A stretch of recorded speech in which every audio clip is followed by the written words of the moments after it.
Assalamualaikum dan salam sejahtera, semua peminat bola sepak tanah air. Selamat datang ke Liga M Update, platform nombor 1 anda untuk semua cerita panas dari kancah bola sepak tempatan. Perlawanan suku akhir pertama Piala FA 2025-2026 bakal membuka tirai pada Jumaat, 17 Oktober ini.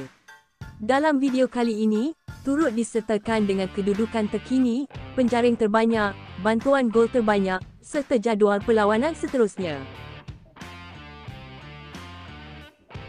Jangan lupa ya geng, sebelum kita teruskan, tekan butang like, share dan langgan saluran ni. Jangan lupa juga aktifkan loceng notifikasi, supaya anda tak ketinggalan dengan berita paling pantas dan panas dari Liga Malaysia.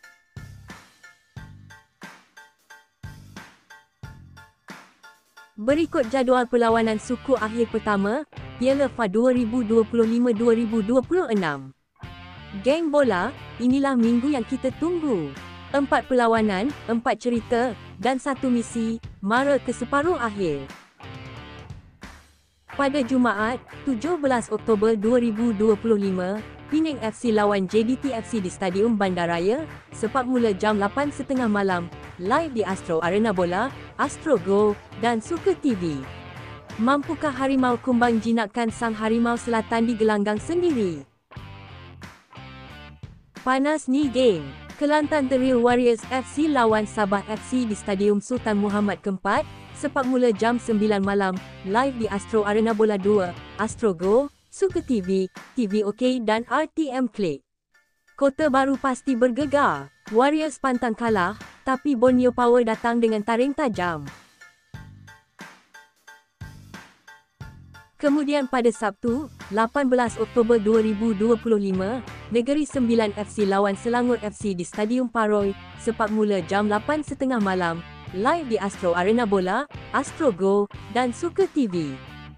Gergasi merah turun ke Paroi, siapa lebih garang, Sang Hobin atau Sang Gergasi? Kemudian, Terengganu FC lawan Kuching City FC di Stadium Sultan Mizan, sepak mula jam 9 malam, live di Astro Arena Bola 2, Astro Go, dan Suka TV. Penyu nak teruskan ombak kebangkitan, tapi Kuching City siap nak buat kejutan. Jadi geng, jangan lepaskan. 17 dan 18 Oktober live di Astro Arena, Astro Go, Suka TV, TV OK dan RTM Klik. Jadi itulah dia, jadual perlawanan suku akhir pertama, Piala FA 2025-2026 minggu ini. Segala yang anda perlu tahu, tentang Piala FA Malaysia ada di sini, Liga M Update.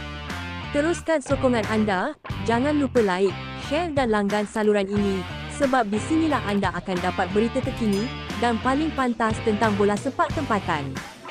Jumpa lagi dalam update seterusnya geng.